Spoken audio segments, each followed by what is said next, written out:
अस्सलाम वालेकुम गर्ल्स। आज हम अपने रिमेनिंग जो हमारे हैं पंचुएशन मार्क्स वो हम स्टार्ट करते हैं।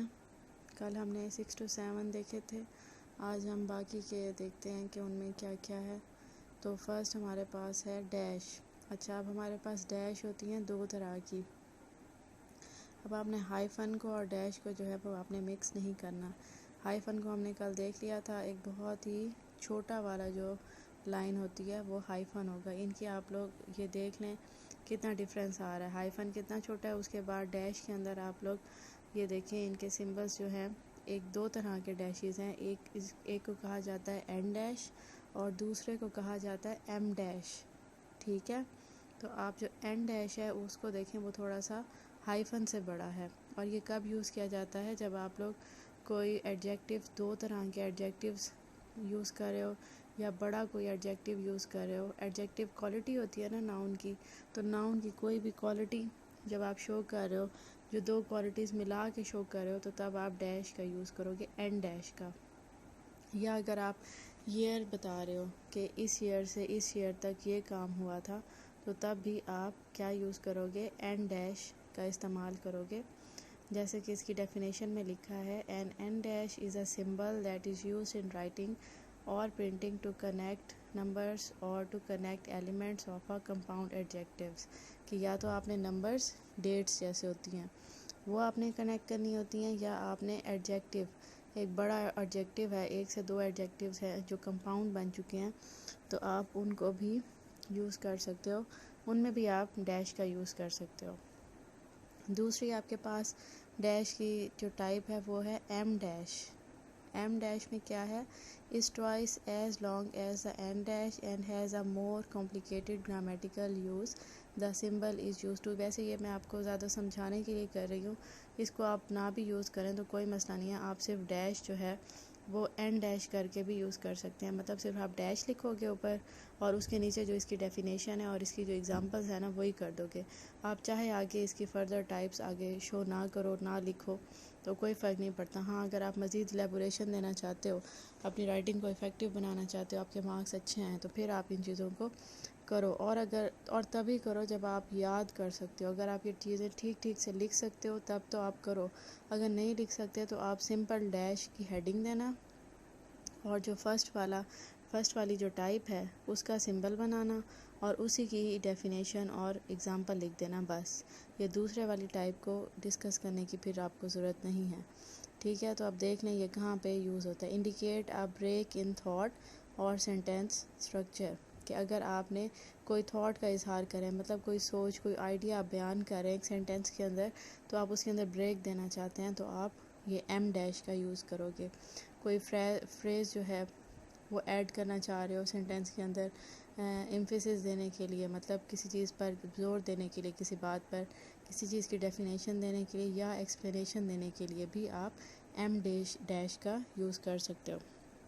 या अगर आपने दो क्लॉजेज़ को सेपरेट करना है, अलग करना है, तो भी आप इसको कर सकते हो यूज़। जैसे कि इसकी एग्जांपल है, we only wanted to get 2 birds.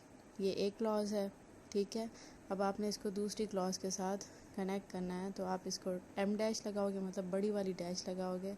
But the clerk talked us into 4 pregnant parakeets. Parakeets कहते हैं पैरट्स को ही, कि हमने क्या किया, हमने 2 बर्ड लेने की बात की या लेना चाहते थे, पर क्लर्क ने हमें क्या किया, हमें 4 प्रेग्नेंट पैरट्स के देने की बात कर दी। आप इस मुश्किल चीज़ में ना जाओ, वैसे आप सिर्फ एक डैश को ही अगर आप डेफिनेशन करके लिख लोगे तो भी आपके लिए काफ़ी होगा। ये इतना ज़्यादा पंचुएशन मार्क वैसे भी यूज़ नहीं होता, तो आपका काम चल जाएगा। चलें नेक्स्ट देखते हैं। नेक्स्ट है हमारे पास कोलन। कोलन का यूज़ किया जाता है हमारे पास, ये हम ज़्यादातर यूज़ करते हैं after a word introducing a quotation. कि हम क्या करते हैं, कोटेशन जब हम लिखने लगते हैं, कोटेशंस होती हैं ना, हम बहुत ज़्यादा यूज़ करते हैं पेपर में भी। आंसर जब हम लिख रहे होते हैं तो कोटेशंस का यूज़ किया जाता है, उससे हमारे वो जो मार्क्स हैं वो अच्छे आते हैं। तो हम क्या करते हैं, कोटेशन यूज़ करते हैं। तो कोटेशन स्टार्ट करने से पहले एक तो हम कोटेशन मार्क्स का यूज़ करते हैं, उससे भी पहले जब हम कोटेशन देने लगते हैं तो हम कोलन का यूज़ करते हैं। कोलन कैसे होता है, ये 2 डॉट होते हैं, ऊपर नीचे 2 डॉट बने हुए हैं। एन एक्सप्लेनेशन अगर हम कोई एक्सप्लेनेशन, कोई वजाहत देने लगे हैं तो भी हम कोलन का यूज़ करते हैं। एन एग्ज़ाम्पल, अगर हमें कोई मिसाल देनी है तो भी हम कोलन का यूज़ करते हैं।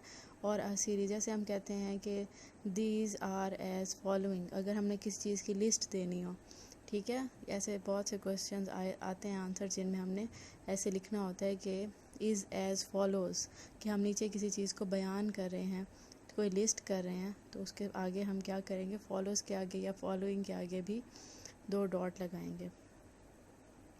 It is also often use after the salutation of a business letter. अच्छा, हमने सॉलिटेशन की बात की थी इधर पीछे कॉमा में, ठीक है। लेटर की सॉलिटेशन डियर अंकल जॉन, यहाँ पे कॉमा है, पर ये कौन सा लेटर है, ये इनफॉर्मल लेटर है जो कि हमने अपने अंकल को, आंटी को, मदर को, फादर को या मतलब कि फ्रेंड को लिखा है, ठीक है। तो तब हम कॉमा का यूज़ करेंगे। पर अगर हम फॉर्मल लेटर लिख रहे हैं, कोई बिज़नेस लेटर लिख रहे हैं, तो तब हम सॉलिटेशन के बाद डियर सर या डियर मैडम के बाद कोलन का यूज़ भी कर सकते हैं। विद इन टाइम एक्सप्रेशंस, ये तो सबसे ज़्यादा कॉमन हमारे पास एग्जांपल है कि जब हम टाइम लिख रहे होते हैं कि 12:45, 12 लिखते हैं, फिर उसके बीच में कोलन डालते हैं, 2 डॉट डालते हैं और फिर 45 लिखते हैं, ठीक है। पहले आप आर लिखते हो, घंटा लिखते हो, और फिर आप मिनट लिखते हो। जैसे यहाँ पे दिया हुआ है, within time it is use to separate out the hour and minute, कि क्या होता है, एक घंटे को और मिनट को अलग करने के लिए यूज़ किया जाता है। जैसे 12 कोलन और 15, ठीक है। नेक्स्ट आ जाते हैं हम लोग पैरेंथेसिस पे। पैरेंथेसिस देखें, ये आपने कंफ्यूज नहीं करना, ये इसके जो बीच वाले 2 ब्रैकेट्स हैं, ये वाले पैरेंथेसिस कहलाए जाते हैं। इनको हम कहते हैं कर्व ब्रैकेट्स। इनकी कर्व की शेप है तो हम इनको कर्व ब्रैकेट्स कहते हैं। तो are curve notations use to contain further thoughts और क्वालिफाइंग रिमार्क्स, कि अगर हमने अपनी मज़ीद बातों का या अपने ख़यालात का इजहार करना है तो हम इन कर्व ब्रैकेट्स के अंदर अपने ख़यालात का इजहार करेंगे। या हमने किसी को कोई रिमार्क्स देने हैं, कोई भी मतलब रिमार्क्स आप क्या कहें, कोई भी उनके बारे में आपके जो व्यूज़ हैं वो देना चाहें तो आप एक ब्रैकेट में देते हो। However, parentheses can be replaced by commas without changing the meaning in most cases। ये ज़्यादातर वैसे यूज़ नहीं होते, कम ही यूज़ किए जाते हैं, तो आप इनकी जगह पे कॉमा का यूज़ भी कर सकते हो। कॉमा भी वैसे ज़्यादा यूज़ नहीं होता, तो आप इसको नॉर्मली भी लिख सकते हो। John and Jane who were actually half brother and half sister. अब यहाँ पे हमने ये एक्स्ट्रा इन्फॉर्मेशन है हमारे पास, who were actually half brother and half sister, ठीक है। तो इसको हमने ब्रैकेट में कर दिया। बोथ हैव रेड हेयर, कि अगर हम इस ब्रैकेट वाले को निकाल भी दें इन्फॉर्मेशन को, तो भी हमारा John and Jane both have red hair, हमारा सेंटेंस कंप्लीट हो जाता है। तो ये हमारे पास ये फर्दर थॉट्स हैं, एक्स्ट्रा इन्फॉर्मेशन दी गई है हमें जॉन और जेन के बारे में, ठीक है। नेक्स्ट देखिए, हमारे पास ये ब्रैकेट्स हैं, ये स्क्वायर शेप में जो बनी हुई हैं ये ब्रैकेट्स हैं। Brackets are the squared of notations used for technical explanation. Your dictionary uses them when you look up word definitions। आप सब लोगों ने डिक्शनरी देखी होगी, तो ये वाली जो ब्रैकेट्स हैं वो ज़्यादातर डिक्शनरी में यूज़ किए जाते हैं। कहाँ पर यूज़ किए जाते हैं, at the bottom of each definition page brackets surround a technical description of where the word originated, कि जहाँ पे भी डेफिनेशन दी जाती है किसी भी वर्ड की, तो उसके बाद जब आपको ये बताया जाता है कि ये वर्ड कहाँ से निकला, किस ज़बान का ये लफ्ज़ है, तो वहाँ पे उस चीज़ को बताने के लिए हम ये वाले स्क्वायर वाले ब्रैकेट्स का यूज़ करते हैं। उसके बाद है हमारे पास ब्रेसेस। ब्रेसेस ये बहुत ही कम यूज़ होता है, ये ज़्यादा यूज़ नहीं होता। ये ब्रैकेट्स, ब्रेसेस ये कॉमन यूज़ नहीं है हमारी राइटिंग के अंदर, ठीक है। ब्रेसेस आर, इनकी देखो ये वाले ना एक और तरह से ब्रैकेट्स बने हुए हैं, ये चेंज है। पैरेंथेसिस कर्व वाले हैं, ब्रैकेट्स स्क्वायर वाले हैं, और ये थोड़े से और शेप में आ रहे हैं, ठीक है। Braces are used to contain 2 or more lines of text or listed items to show that they are considered as a unit। अच्छा, अगर हम 2 से 3 चीज़ों का या 4 चीज़ों का ज़िक्र करते हैं और हमारी वो सारी चीज़ें एक ही लाइन में पूरी नहीं आ रही, तो हम उन सारी चीज़ों के दोनों तरफ क्या करते हैं, ब्रैकेट लगा देते हैं, ये बताने के लिए कि ये सारी एक ही चीज़ें हैं, हम एक ही चीज़ों के बारे में बात कर रहे हैं। तो वो जो ब्रैकेट जो लगाए जाते हैं वो ब्रेसेस वाले ब्रैकेट लगाए थे, उनमें ना स्क्वायर ब्रैकेट लगता है ना ही पैरेंथेसिस लगता है, ब्रेसेस वाले ब्रैकेट लगते हैं। They are not commonplace in most writing but can be seen in computer programming to show what should be contained within the same lines। कि ये ज़्यादातर कॉमन नहीं है और ज़्यादातर ये कंप्यूटर की लैंग्वेज में, कंप्यूटर की प्रोग्रामिंग में ये वाले ब्रैकेट्स को यूज़ किया जाता है, तो हमारा इनमें ज़्यादातर यूज़ नहीं आता हमारी राइटिंग में। नेक्स्ट है हमारे पास कोटेशन मार्क्स। ये तो आप बहुत ही ज़्यादा, अगर आप पेपर में कोटेशंस का यूज़ करते हैं तो ज़रूरी है कि आप ये कोटेशन मार्क्स भी यूज़ करते होगे। ये कैसे होते हैं, ये कोटेशन मार्क्स के ऊपर ही बने हुए हैं, डबल कॉमास हैं। एक जो स्टार्ट में लगते हैं वो उल्टे कॉमास हैं और नीचे भी और तरह से, एक तरह से ये कॉमास ही हैं जो ऊपर 6 की शेप में लगते हैं और नीचे 9 की शेप में देखें ये लगते हैं। अच्छा, ये डबल लगाए जाते हैं कोटेशन मार्क्स, और ये कब यूज़ किए जाते हैं, जब आपने एज़ इट इज़ एग्जैक्ट जो दूसरे की बात है, दूसरे के अल्फाज हैं, आपने अगले तक पहुंचाने हो तो हम उनको कोटेशन मार्क्स कहते हैं, और वो उनको हम same to same as it is आगे पहुंचा देते हैं। जैसे quotation marks are a pair of punctuation marks used primarily to mark the beginning and end of a passage attributed to another and repeated word for word. They are also used to indicate meanings and to indicate the unusual or dubious state of a word। कि अगर हमने किसी passage का बताना है कि ये एक पैसेज है तो भी हम यूज़ कर सकते हैं उसके शुरू में और आखिर में लगा के कि ये यहाँ से यहाँ तक एक बात है, या हमने किसी की बात सेम रिपीट करनी है, उसके वर्ड सेम टू सेम आगे पहुँचाने हैं, तो भी हम कोटेशन मार्क्स का यूज़ करते हैं।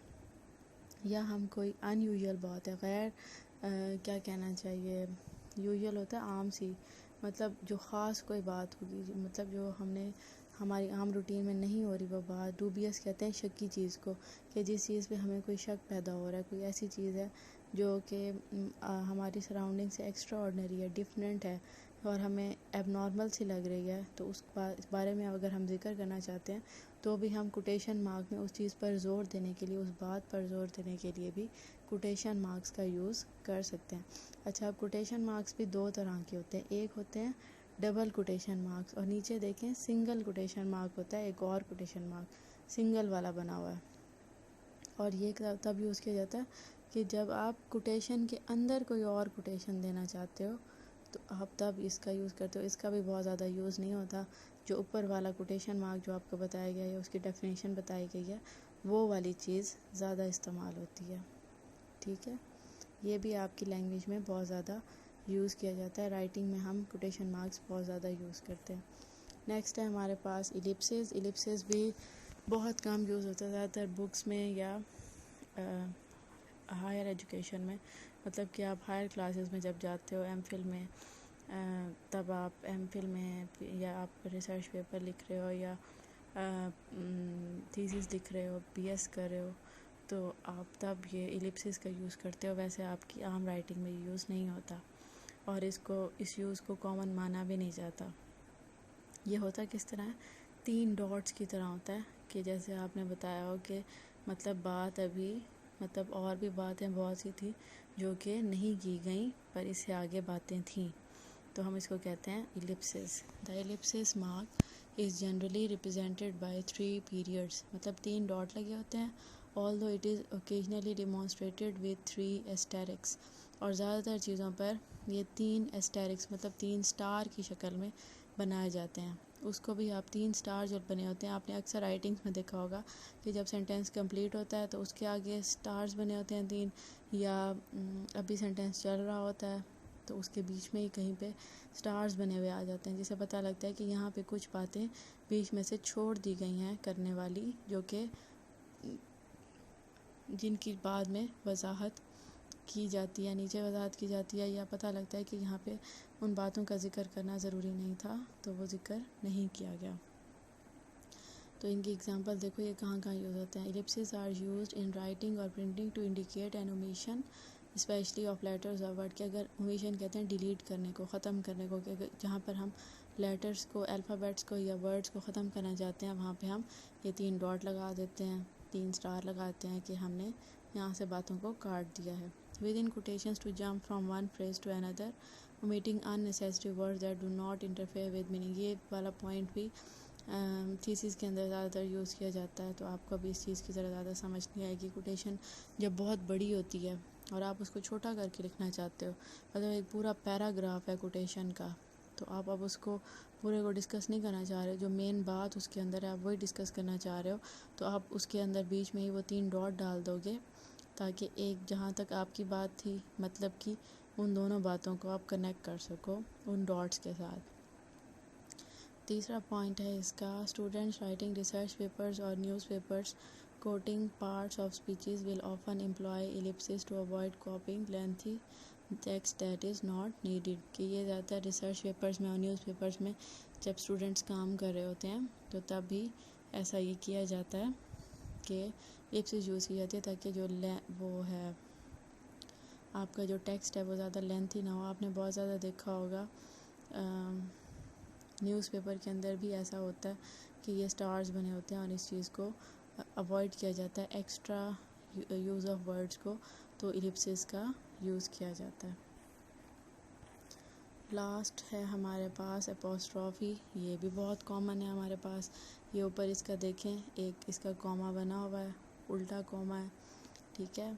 ये कब यूज़ होता है? Is use to indicate the omission of a letter और letters from a word, the possessive case और the plurals of lower case letters. कि अगर आप कोई वर्ड छोटा करना चाहते हो, कोई लेटर आप छोटा करना चाहते हो, तो आप उसके अंदर ये अपॉस्ट्रॉफी लगा देते हो और वो छोटा हो जाता है। पोजेसिव केस मतलब किसी शख्स के बारे में, किसी उसकी चीज़ के बारे में बात की जाती है। पोजेशन होते हैं किसी शख्स की कोई चीज़ कि जो वो पोजेस करता है, जो उसकी मलकियत है। मलकियत को शो करने के लिए भी आप पोजेसिव केस का यूज़ करते हो। और अगर आप लोअर केस लेटर्स को प्लूरल में लिखना चाहते हो, जैसे लोअर केस लेटर मतलब स्मॉल लेटर जो होते हैं, एक तो कैपिटल लेटर लिखते हैं हम, मतलब ABC कैपिटल लिखते हैं, एक ABC हम स्मॉल लिखते हैं। तो अगर स्मॉल ABC का कोई भी एक अल्फ़ाबेट हम लें और उस अल्फ़ाबेट के हमने काफ़ी सारे के बारे में बात करनी हो, जैसे प्लूरल में कि पीज़, क्यूज़, तो वहाँ पर भी हम अपॉस्ट्रॉफी लिखते हैं, क्योंकि उनको लिखने का मसला होता है हम उनको कैसे लिखेंगे।